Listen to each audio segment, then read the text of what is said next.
Hello dear learners. Yesterday we have seen the functions of starter cultures, definitions of starter cultures, advantages of starter cultures, and introduction to starter cultures. After the introduction, advantages, definitions, and the functions of the starter cultures, we are going to see in detail the types of the starter culture.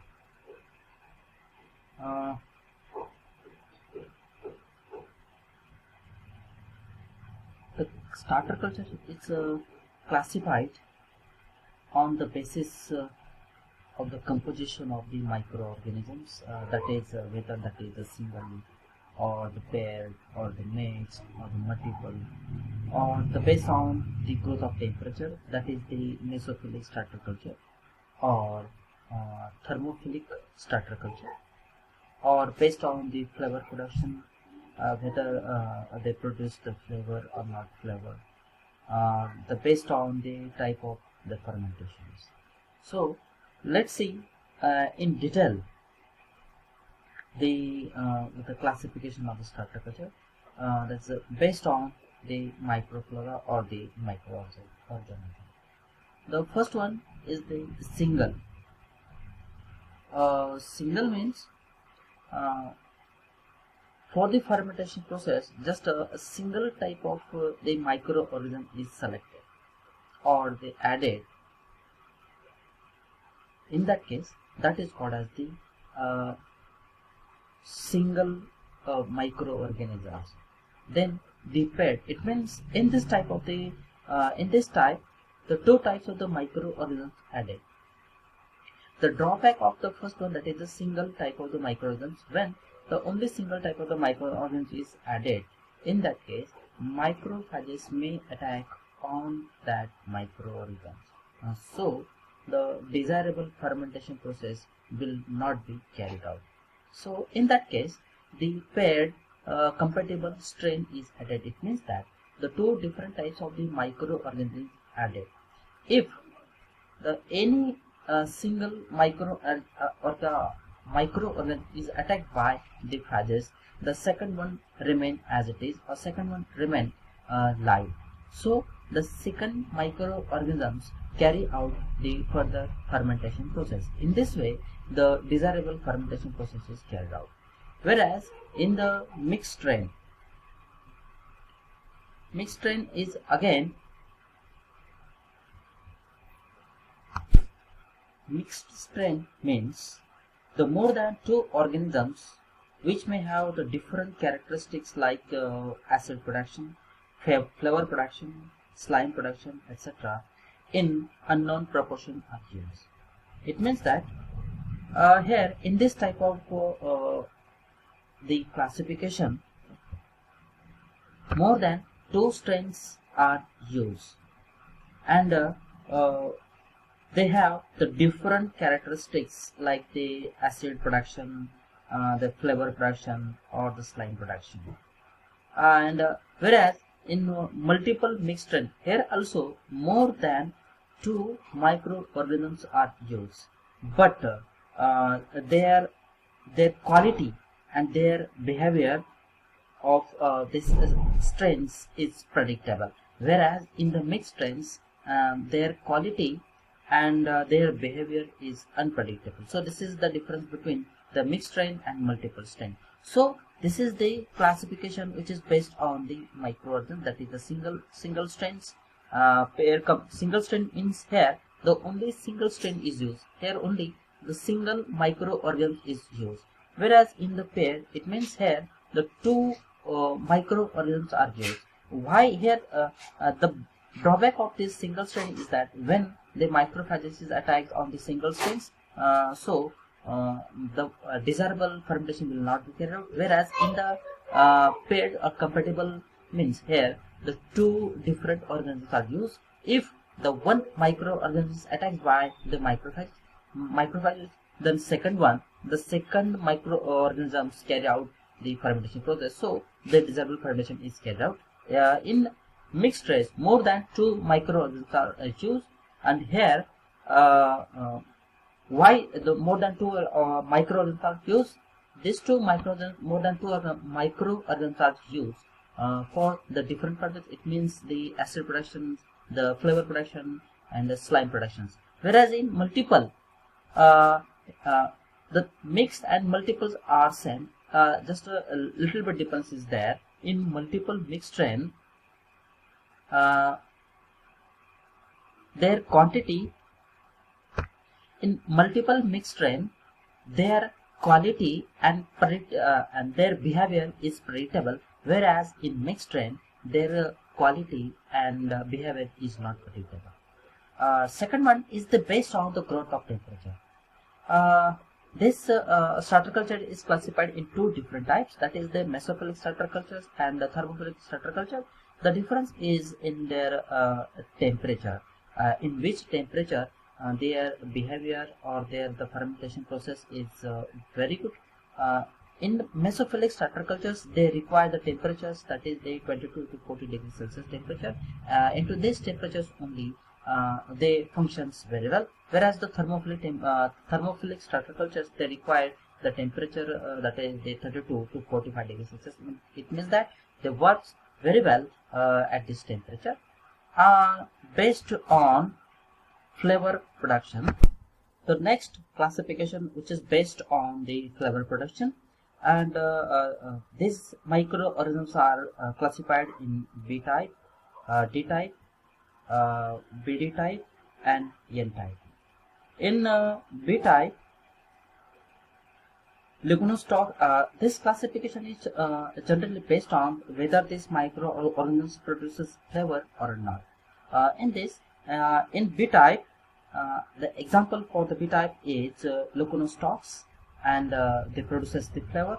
Where in D type, Lactobacillus lactis subspecies lactis, and in BD type, mixture of both, that is the B and D.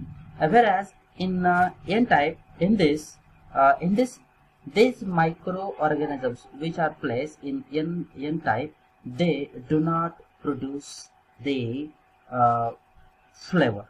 So these are placed in N type. So this is the classification which is based on the flavor production.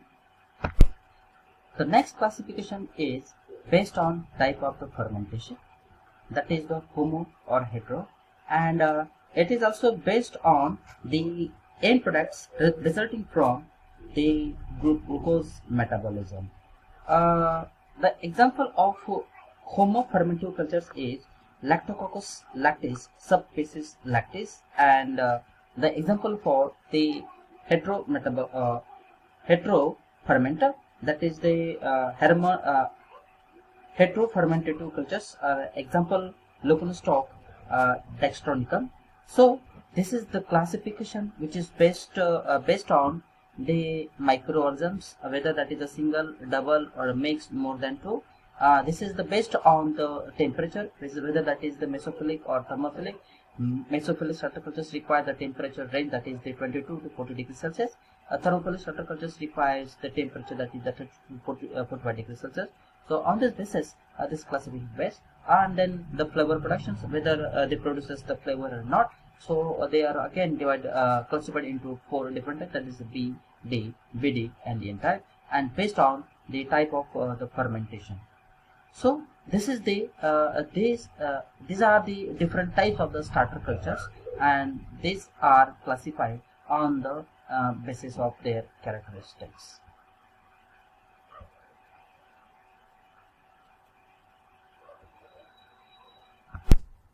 Now the next point is the propagation of the starter cultures, which is also the very important one.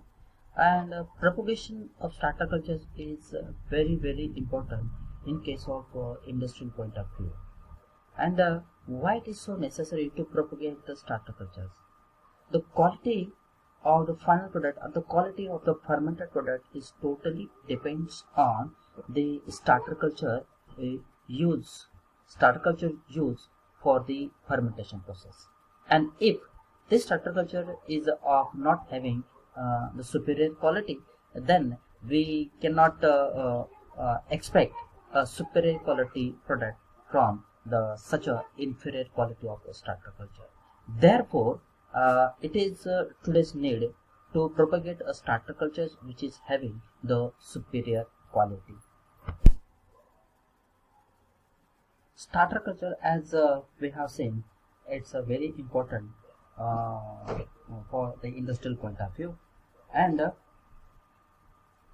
when we are selecting the starter culture, that starter culture must have some characteristics, like it must be active. That starter culture must be active, must contain the maximum number of viable microorganisms, means it contains the maximum number of viable uh, microorganisms. Then must be free from the contaminants. It should not have any contaminants or the contaminations. And to obtain the above characteristics, above quality starter culture, the inoculum or the inoculation is carried out under the aseptic conditions. So when we are starting the process of the propagation, so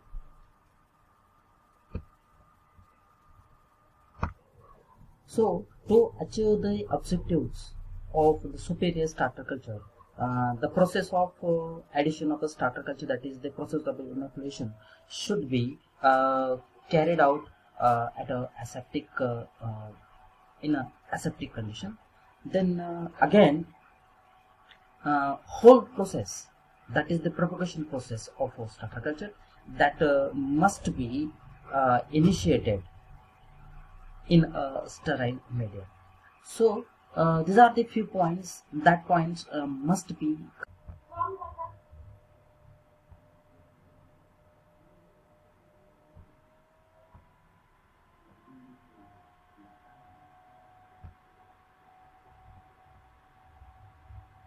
Now we will see the propagation of a starter culture. We have already seen the importance of starter culture, why starter culture is important. Starter culture is very important for the industrial point of view. Uh, the quality of the final product, that is the fermented milk product, is totally depends on the quality of the starter culture used for the fermentation process. So uh, in this point, under this point, that is the propagation of starter culture, we will see the method of the propagation of starter culture. The first point is the treatment of milk. The milk plays medium for the propagation of the starter culture, and the milk is taken. Why the milk is taken? Because milk plays the very important role to provide the nutrients to the starter cultures, the microorganisms which is used here. Okay, so for this purpose, the milk is taken. The milk is, the first point is the selection of milk, and in that is the treatment of milk. Or the which milk is selected. The milk of first grade should be selected. The milk which is having the first grade, only that milk should be selected for this purpose. Then the milk which is abnormal quality, that milk should not be selected. It means that the milk which is taken from the mastitis cow, that milk should not be used. The milk is not used, which is the last. It means the late lactation milk should not be used for this purpose. Then the milk which contain the antibiotics, that milk also should not be used. Then again, the milk which is having the bacteriophages, that milk also should not be used. So after selecting this milk, that milk is allowed for the treatment. And why the milk is subjected for the heat treatment?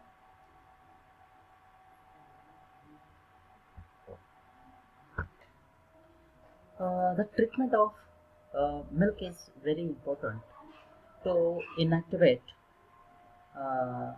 the bacteria present in that milk, previous bacteria present in that milk, to inactivate the bacteriophages present in that milk, or to inactivate the germicidal properties of that milk. And after the treatment of milk, a process is carried out, and the name of that process is dendralization.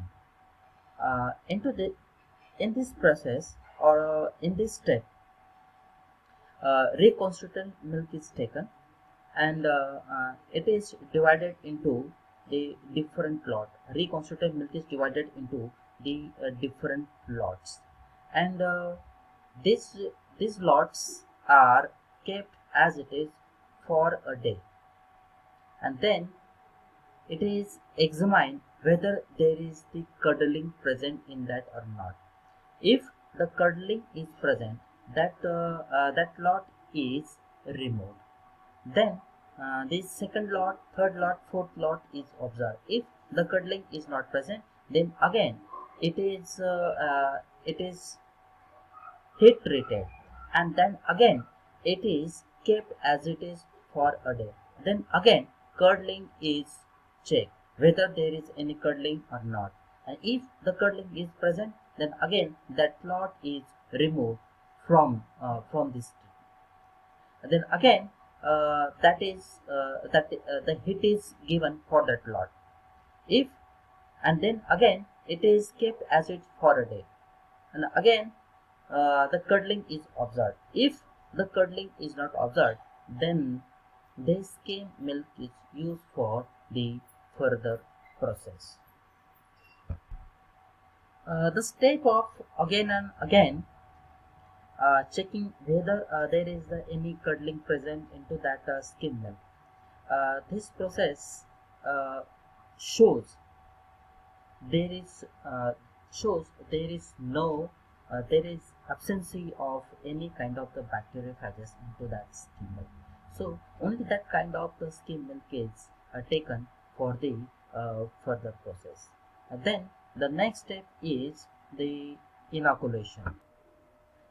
The next the next step is the inoculation. Inoculation is nothing but that is the addition of the starter culture to that treated milk, treated skim milk. And inoculation is preferred with sterilized equipment. Inoculation has to be carried out in a separate rooms with ultraviolet lamp designed for this purpose, or by using the laminar flow system. Freeze dried ampulle is sterilized with alcohol, and liquid culture tubes are shown to flames. The amount of the inoculum depends on the activity of starter cultures, temperature, and incubation, and the time of the incubation. Normally 0.5 to 2% is used, subject to the variations depending upon the situation. So this is the process of inoculations. Inoculation is nothing but it is the process of the addition of the starter culture, and generally 0.5 to 2% of the starter culture is added to that treated skim milk. And after the inoculation process, the next step is the incubation. Incubation is nothing but the keeping the inoculated skim milk at a particular temperature, whether that is the thermophilic bacteria or the whether that is the thermophilic microorganisms or the mesophilic microorganisms, and their temperature is maintained. A particular temperature is maintained. Uh, for the mesophilic organisms, the temperature is 21 to 22 degrees Celsius, and it is kept for 14 to 16 hours. And for thermophilic organisms, it is 41 to 43 degrees Celsius, and it is kept for 3 to 4 hours. Change in temperature may affect the composition of starters in the mix. population. So this is all about the incubation. And after the incubation process, the next step in incubation step, the next step is the cooling of the starter. uh, After the incubation, the culture is cooled to stop the further development. The refrigeration appears to give the appropriate cooling effect. So the after the incubation process, after the incubation process, it is stopped for the further fermentation, and it is cooled. Uh, so this is the flow diagram for the propagation of the starter cultures. The first one is the treatment of milk, second one is the inoculation, third one is the incubation, and the last one, that is the last but not least, that is the cooling of the starters. As we have already seen in detail the treatment of milk, why the milk is treated. The purpose of the treatment of the milk is to kill if any bacterial phage is present into that skim milk. And the process of treatment of milk is that the skim milk is divided into the different lots, and then each lot is observed for about 3 times whether there is any curdling.